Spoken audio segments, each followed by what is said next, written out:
Hey, what's up, everyone? Welcome to the Mindset-Conquest Podcast, where every week I'll be joined by a special guest who will be sharing what they've experienced as the biggest failure in their life, but most importantly, the lessons that they've learned from that experience. I'll be spending time with people that I've met throughout my life's journey in business, music, and sport. And the goal is to provide listeners like yourselves with the motivation needed to get through all of life's challenges and learn not to be afraid of failure, but rather to embrace it. Please like and subscribe and enjoy this episode. I'm Chris Atwell. On today's episode, I'm joined by John Walberg. John is a longtime sales professional with experience in the music, entertainment, and sports industry. He's a former artist manager and a former bar owner who lives in New York City. Welcome to the Mindset-Conquest Podcast. I've got a very special guest with me today, John Walberg, joining me from Manhattan, New York. John, how are you doing today?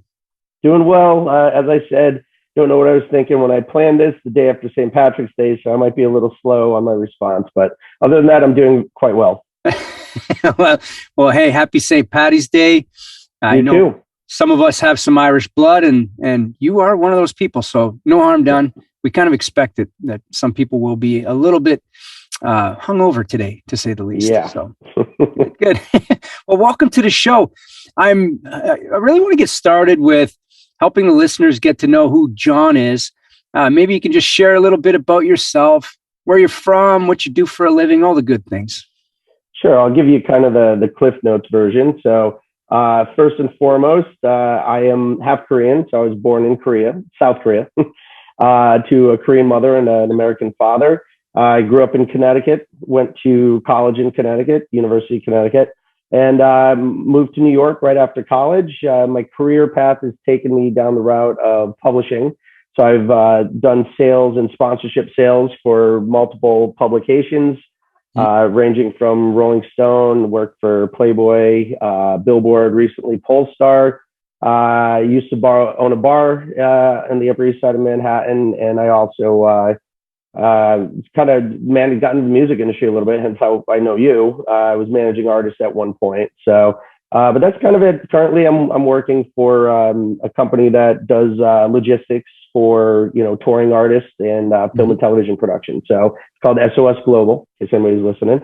But yeah, so that's kind of the me in a nutshell, where I am year to date. Excellent. So you've been in New York for a long time. Yeah. What is it about New York that drew you there? It's kind of funny because New York has always kind of been almost part of my upbringing.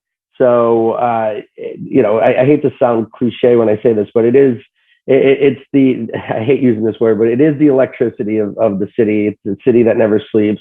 Obviously, it took a nap during the pandemic, but we're back full force, but it's just the accessibility, the diversity here, being around different groupings of people, having access to things 24/7, whether it's anything cultural, whether it's anything entertainment wise. It's just it's a hard city to kind of brush off. So I've been here for over 25 years now, full time. Yeah. I've visited the city on multiple occasions and spent a couple of all-nighters, the city doesn't sleep sort of experience in the city with you. That's one thing I definitely noticed to be very similar between Toronto and New York. And some people will call Toronto baby New York sometimes. It's that multicultural vibe, right? You've got all these pockets in the city that represent different cultures, people from all around the world. And I can appreciate that. I was talking to somebody recently who's from Chicago, and he's saying, I can't wait to visit Toronto because Chicago doesn't have very good Asian food. There's not enough Asian culture in Chicago, and Toronto is world renowned for its Asian population and the food that we provide, and we kind of take it for granted. You get a lot of that in New York as well. No, well, I definitely love Toronto too, and vice versa. You and I have spent a couple of late nights out in Toronto as well, but yeah, Toronto is very similar to New York with that perspective in terms of same thing, having the diversity and the access that we have down here. So yeah, two great cities. Excellent. Well, thanks for joining me. Really, what I'm hoping we can talk about today is drawing on your experience. You've got a really cool background, and I guess you could say multiple industries, although predominantly the music industry, and life in general, world travels, all kinds of cool stuff. And I wonder, what do you consider to be your biggest failure? And the reason I ask is, I'm trying to provide a platform here where people can listen in to people like yourselves and seek advice from those who've been through certain situations before, so that they can learn not to be afraid of failure, but rather to embrace it. So I'm hoping you can share what your experience was. Yeah, and I mean, I could sit here and rattle off a million personal failures, but I would say a little bit more relevant, I think, here would be a career failure, so to speak. And, I first and foremost, I'll say that, we're going to fail more than we succeed. So, that's the whole learning process. That's how evolution happens. So, a big failure of mine, and I don't say I regret it, because I think the only time you ever regret anything is if you don't learn from it.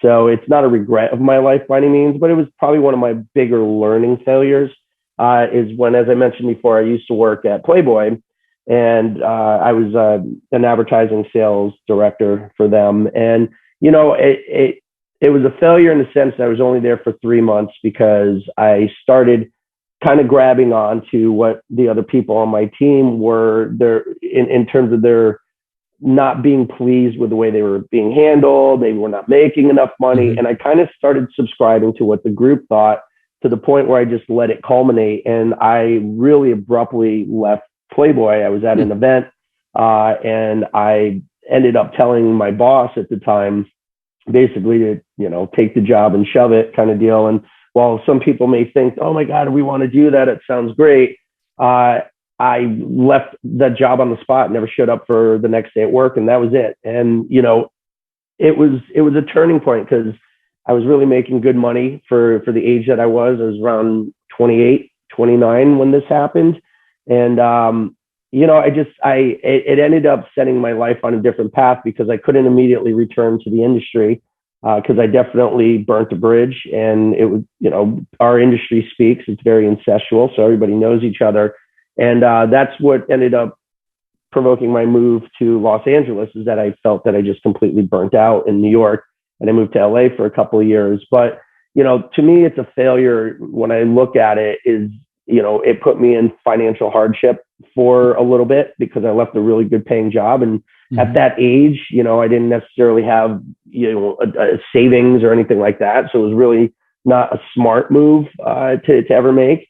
Right. So, that I think career wise, again, there's a lot of personal failures. This would take more than a half hour, but career wise, I think that was one of the bigger learning lessons I had, but it was also one of my biggest career failures, is the way I handled that, the way I just walked out. That definitely comes right to the top. So you get this job with Playboy, super world-renowned brand. You've got this awesome in as an advertising sales guy. You're pumped. You want to do this job, but the group that's working there are very negative. They're very pessimistic and unhappy with the way that they feel they're being treated. Yeah. How did that kind of pan out? I'm trying to understand how you let that affect you. Well, because I go into it thinking like, wow, I'm making more money than my previous job. And then I get over there and being around that negative energy, and people were embattled there. They were there longer than I was. So there were people just saying, oh, well, we could make more money at other places. By the way, our boss is a hypocrite. He's not doing this. There was just a lot of, talking down about the company, the conditions. So what it ended up doing is it brought light to something that I currently didn't see when I took the job. And, in hindsight, that was their personal perspective. It shouldn't have been mine. But when you're surrounded by it and now it's being brought to the forefront, you start saying, oh, yeah, you're right. I could be making more money. You're right. Like, why isn't our boss getting us involved in these events? And we should be there. And this. And I just started subscribing to that kind of negative and battled attitude. And I hadn't been there that long. So, it's no different in, think about us in society. If you're hanging out with negative people all the time, eventually you're going to end up starting to see the glass half empty. So that's very much what the case was there. And that's not me. I'm a very optimistic person. So that was definitely a low point for me. So were they actually like intentionally pushing it on you, or did you just kind of hear it and the vibes kind of were drawn to you type thing? It wasn't pushed on me. It's just, you spend a lot of time in the trenches when you're doing corporate sales, advertising sales. So, we all sat in offices next to each other. You're always comparing notes, we've gone over quota meetings, how we've got to divide and conquer. So you're just in constant dialogue with your teammates. And it was never intentional. It was just things that were starting to be brought up that maybe shouldn't have been brought up in that public forum, because maybe you should consider, hey, there's somebody here that this is a great opportunity and it's still new. Let them figure out, make their own conclusions instead of having to overhear the crosstalk of it. And that's exactly what it was. I got stuck in the middle of the crosstalk, but it wasn't pushed on me. It was just, negative attitudes and vibes is contagious just as much as, positive vibes can be. So I just happened to fall in that negative vibe pool. Absolutely. It's a shame, so many businesses go through ebbs and flows where new leadership comes into play. There's turnover of employees, and they're really trying to maintain a culture that draws people to work for them. But every now and then you end up in a toxic culture. And it sounds like that's what you were experiencing. And because you were so new, you let it influence you. And, you admitted it, you were young, you were a little bit more, immature than you are now. And you made a decision to leave when you didn't really have to, is what I'm hearing. Yeah. And I kind of took it on my shoulders to champion their rights. Right. And be that kind of almost like a martyr for it, which got me nowhere. And, and by the way, I'm not that much more mature than I was when I was 29. So we'll leave that one on a separate day. But no, I do look at back. It was one of the bigger learning experiences because, at the time, everybody that's ambitious is always looking at what they don't have, instead of really embracing what they do have. And, for me at 28, 29 years old, to have a very, handsome salary and a commission and an expense account. And, it allotted me the ability to live in New York City. And, and it's like you said, it's a global brand. So, I took all those things for granted. And all I saw, because again, of that negative energy that was there, I just started seeing the things I didn't have. And, it's unfortunate. And, they always say kind of looking out for number one, but, professionally speaking, you should look out for yourself and make sure that you're in a comfortable position. Because obviously, you want to stay with, once you find the right job, you are what you make that job to be. So you could either have a great job and make it a positive experience, or you can just start, again, seeing the grass is greener on the other side, and you start looking at it negatively, and then you're going to learn to hate your job. So what do they say? When you find something you love to do, you never work a day in your life. So yeah. It's very interesting because I'm a believer in the law of attraction. And if you surround yourself with negative people, like you said earlier, you're going to become what you surround yourself with, which is unfortunate. However, you can have an intentional choice to be positive, and despite that thing, but it's not easy. It's easier said than done. Well, you can also choose who you want to hang out with, and I think that's one of the things. The older I got, I just stopped hanging out with certain people. Yeah, at the end of the day, if there's really no benefit to, at the very least, and the easy thing that other people can give to each other is support and positive vibes. It's it doesn't cost you a dime to do it. If you have people in your life that are just bringing you down, or you got to cut them loose. And that easier said than done when you're younger. The older you get, you start noticing your circle gets smaller and smaller, but for the right reasons. And you end up with, the people you're going to be friends with till the day you die. So, and hopefully that's very long down the road. So, yeah, absolutely. So, what advice would you give someone who's stepping into a role now, right? They're in their mid-20s, big paycheck, they're super excited, but the culture is toxic. What advice would you give that person? I think you need to evaluate what you're getting out of it individually. And if you feel comfortable what you're getting out of it, similar to what I just said about, taking friends out, you've got to pull yourself out of that environment, even though, you're working with people 40, 50, sometimes 60 hours a week. You just got to make it a point. Either you can mention it and say, hey guys, just please don't talk about this stuff around me because I'm tired of hearing it. Or just remove yourself from the equation. And at the end of the day, it's I always tell people, stop and smell the roses. And you can try to interject some positivity to the people that are being negative. And if it doesn't go anywhere, you really do. If you like what you're doing, and again, you look at it on an individual basis and you're not listening to the naysayers because things are good for you, then you want to keep and hold on to that. But unfortunately, you're going to have to pull yourself away from it. And it's hard. Like I said, it's easier said than done, but it's hard to do that in a work environment, but it is possible. You just have to be very vigilant in doing that and remove yourself, wherever possible. Or you find the other people that are in your company that are positive and you manage your time, because maybe there's people on your team that are negative that you have to be around. Take a break and go hang out with the people that are positive, just as a reminder that you're in a good position. But there's other ways to go. But to me, it's really, you just got to remove yourself from the equation.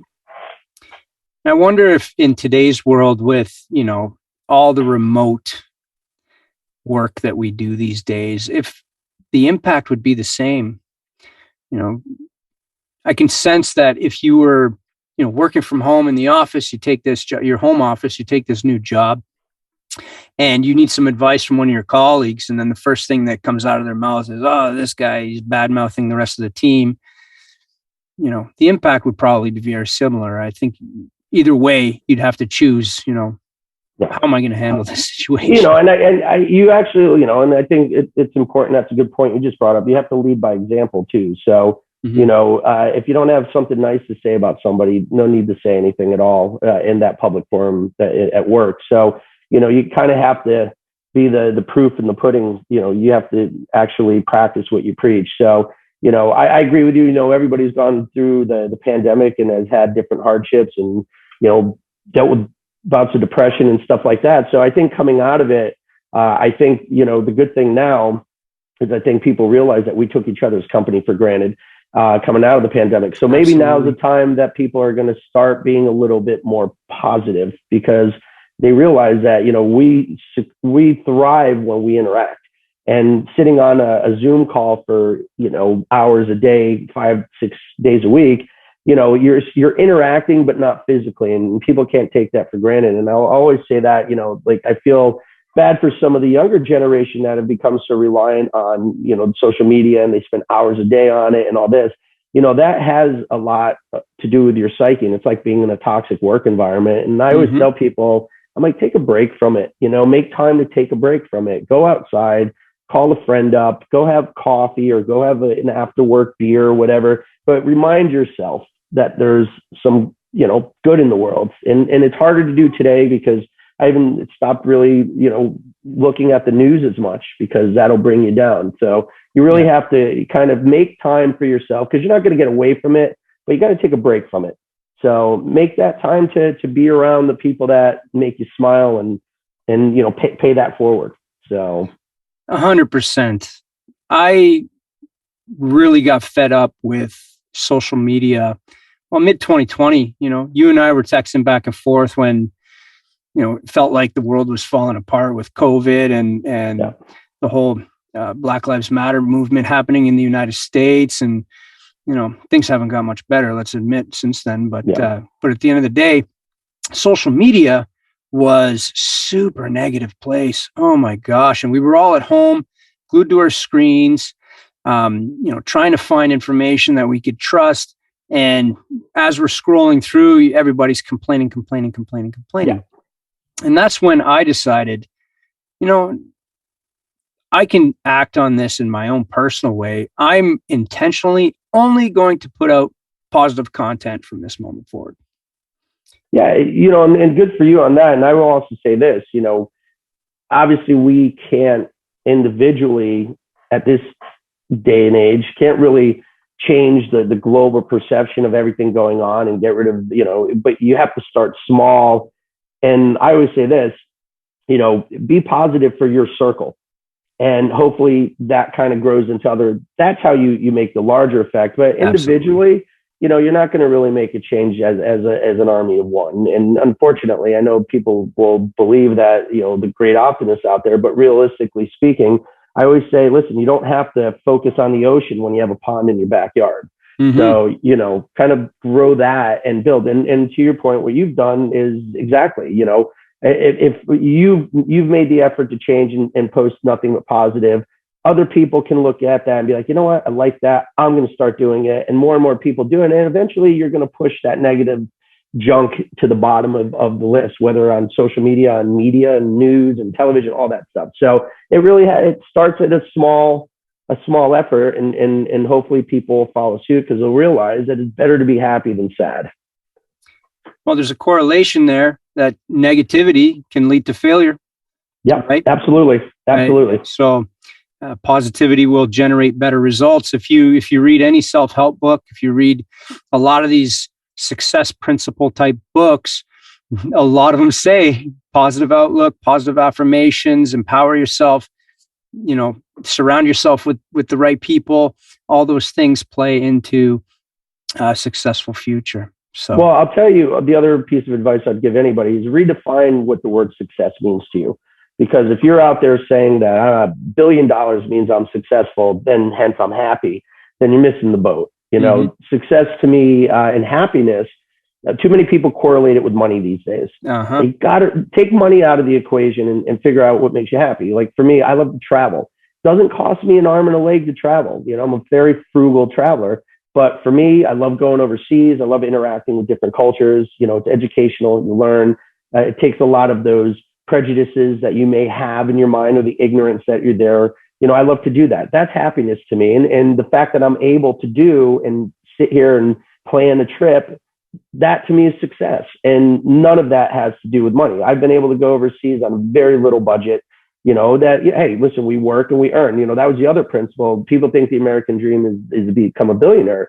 No, it's to be self-sufficient and earn your way in life. That's the American dream. People have kind of bastardized it into using money as a measurement. And people need to get off that, because if you're going to sit there and start comparing about how much money you have and that is the value and quality of your life, you're going to miss life. And you're going to be in a very bad place if that's all your only benchmark that you're using. So, yeah, I like that. Make sure you understand what success means to you personally, because if you don't thoroughly think about it, you might be misled and chasing something that will not make you happy.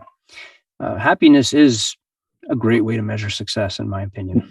Yeah, I agree. And it doesn't need to be quantified in dollars and cents, so, but and that's contagious. That's the vibes that you want out there is people are so busy, as they used to call it, keeping up with the Joneses, that people spent so much time watching other people and then they reflect on their lives. And some people feel they failed or they've come up short.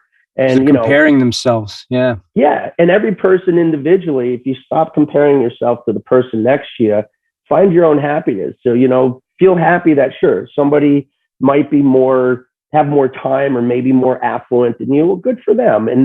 But I promise you, the joy that you have, say for me, the joy I have traveling is probably the same joy that the person next to me that's probably worth $1 billion has traveling. We both share that same joy in traveling, and it doesn't mean about the money.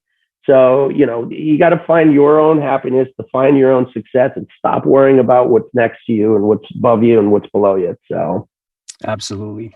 Everyone out there, if you're listening, take the time to really analyze and write down, your vision of what success means to you, and include stuff outside of money, right? Yeah. That's important. Well, case in point for you, you're a family man. I got to imagine you can't put a price tag on spending time with your kids. No. It's same thing with me. For spend time with my family, spend time with my girlfriend, spend time with, my nieces and stuff. None of that has a dollar affixed to it. And spending time with, you and I have been friends for a while. Spending time with those quality friends. those are the things that, define success that people might take for granted, but, we have, and they're there and they're constantly there. That's success. I couldn't care if, you can't take money to the grave, No. as they always say, but, you can take memories to your deathbed, and you're spiritual, hopefully that carries on after you pass out of this world. So it's funny, you got me thinking about something and how I practice a pretty rigid morning routine now, and it's leading to my happiness and my level of positivity, and it's part of my path to success. And every morning I meditate, and part of my meditation is positive affirmations.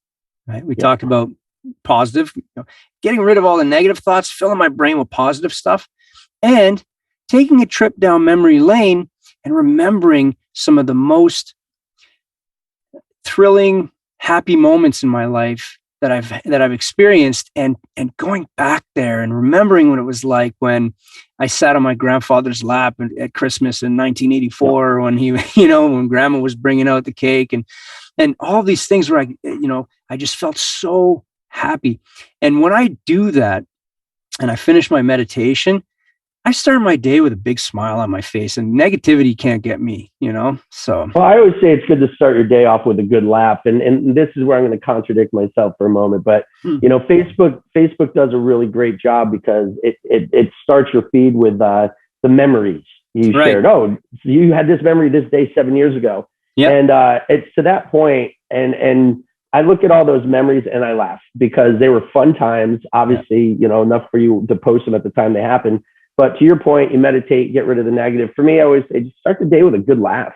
That sets the tone for everything else that's going to happen. And to your point, you focus better, you clear out you kind of get the cobwebs out of the closet, and it does. I agree with you 100%. It does help. But Facebook's done kind of the only endorsement I'll give of Facebook right now is to use it that way.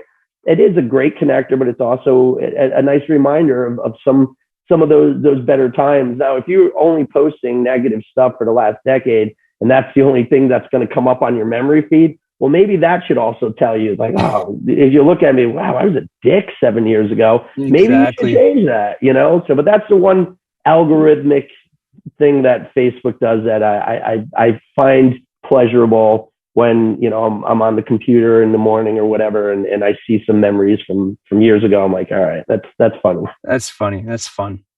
All right, let's switch gears a little bit. I'd like to ask you, who are the three most influential people in your life? Oh, this is going to sound as cliche again. I hate keep using that word too, but my father, Gary, who passed away, unfortunately, 17 years ago, and my mother, Donna, to be able to survive after that and still be there for me and my sister and now my nieces. So, those two are at the top of the list, the 1-2 influencers. They're a different generation, and they had, my dad was, I was born in Korea because my dad was stationed there during Vietnam, so it's a different generation, and to persevere and go through that, for my mom to unfortunately have to deal with my dad's passing, but to still push forward. That's very inspirational on both of those levels. My grandmother, I can hold in that same framework as well. She raised 3 kids on her own as a single parent. My dad, my uncle, and my aunt. So, the third one, and I thought about this kind of as prepping when you sent me that email, the third one's got to be a group. I can't say one person, but I will say it's a group that comprises of, some of the most influential career bosses that I've had that have really projected, I've always migrated to positive thinkers, and I've been fortunate. I've had a few of them. And then, my close friends, my best friend, Brian, who I've known for over 40 years, another really great close friend of mine, my buddy, Matt. These are people, my friends, Billy, Sean, these are people that I've known for over 20 years that have always remained a constant in my life. And I learned so much from them because they're all doing wonderful things, with their lives respectively. So, that would be number 3. I wish I could give you just one name, but definitely dad, mom, 1-2, interchangeable, mom, dad, whatever way you want to go. Grandma's kind of grouped in the middle of that. But the third one really is, it's a consortium of a lot of people and friends in my inner circle that is my third biggest influence. Well, shout out to the inner circle. There you go. Yeah. Well, you and Dio and the rest of the crew are part of that inner circle, so you know that. So I do get a lot of inspiration and motivation and education from you and a lot of those people in that circle. So we enjoy spending time with you as well. What we talked a little bit about starting your day off with a laugh. I'm big on good habits, and I'm curious.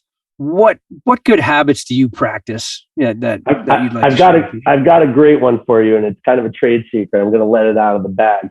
Okay. First thing I do when I get onto a computer, I open up Facebook and I wish everybody a happy birthday. I have not missed one day's birthday for the last 4 years because it's just there's two reasons behind it. One, isn't it nice when you're on, because we do spend that time. It's nice when somebody that you haven't talked to in a while wishes you a happy birthday. Yeah. Number two, what a great connector for the people you don't talk to on a regular basis. Once a year, it sparks so many new dialogue with some people I might not have talked to during the course of the year. I'll get, oh, thank you. What are you up to? Hey, we should hop on the phone, or if we're in the same town or city, we should get together. And that's probably one of the funny, and it gets to the bigger underlying thing. And I'll say is good habits is stay in touch with people. We have so many means to stay in touch with people. You don't have to, if you're not a phone person or you don't want to do the Zoom or the team calls and all that. We have social media, just even liking somebody's photo. That's a form of communication. So for me, the best habit and the best thing I could say to anybody, for the people that mean a lot to you and have been influential, we have no excuses for losing touch with them. So make the time to stay in touch with everybody. My means of doing that is wishing everybody a happy birthday. 365 days a week, I look at the birthday list on the side and I go down it and I personalize a note. Sometimes just happy birthday buddy, miss you, I'll see you soon, whatever it is. And I have not skipped a day in the last 4 years. And ever since I started doing that, it's really helped keep me in touch with people that do mean something to me. And it's great. It sets the pavement for a nice future, knowing that you can, we all have these nice communities out there that are at our fingertips. So there's really no excuse. So that to me is probably the best habit that I could recommend that I do. I think that's an incredible practice. We take those birthday notifications for granted sometimes, but intentionally wishing people, everybody that you see in your contact list, a happy birthday, because you're being notified of that every day, is powerful in the sense that, one, you're uplifting somebody's day right away. Yep. Two, you're making sure that you're staying connected with everybody. You're taking advantage of the technologies we have today, so you don't have an excuse not to say hello, and it just feels good. Great idea. I love it. I gotta get better at it. It takes a couple of minutes to do too. Yeah. Like I said, it's not time consuming. So, and there's another thing, like we were talking about success. I mean, it doesn't cost you a dime to wish somebody a happy birthday, unless of course you don't have the internet, and then you got to buy the internet. And I'm totally kidding, but it's a fun practice just to remind people that, hey, you're still on the thought list, and just wanted you to know, hey, happy birthday. Even if they don't respond, hopefully they see it. And to some people that could start the day off on such a sour note, sometimes saying, holy shit, I haven't talked to this person in a while and they just wish me a happy birthday. That's how, to your point, the positive meditation or that laugh. You remember a memory, somebody just said you happy birthday. All right, that's great. So I love it. Listen, Johnny, it was a real pleasure talking to you, man. Thank you very much for sharing some of your journey with us and with me, and just giving advice that I think is really tangible, useful, and appreciated. Before we call this one off, where can people connect with you online so you can wish them happy birthday? You know what? If you're looking at for a professional thing, I'm on all forms of social media. I don't do the Twitter. The fact that I even call it the Twitter. I do have a Twitter account. I will say, Instagram is really, you could DM people. I would say I'm still old school. Professionally, hit me up on LinkedIn. You can just put me in under John Walberg, and Facebook, same thing. Just look up John Walberg. It'll come up. There's not a lot of us in the world. You'll see New York City, John Walberg. I welcome people to, hey, throw me a friend invite or whatever. I usually, unless I'm suspect of what invite it is, but I usually accept everybody in there. And listen, I'm always happy to, again, pay it forward and have conversations. And to you, this is great that you're doing this. I know this came out of you having to want to spread better vibes out there and show people they're not alone. So I applaud you for doing this. We need more of it.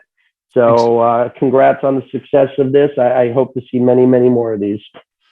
Well, I appreciate your time, man. Thank you very much. And look forward to connecting with you again in person at some point, man. You take care, okay? You too, brother. I appreciate it. Yes, sir.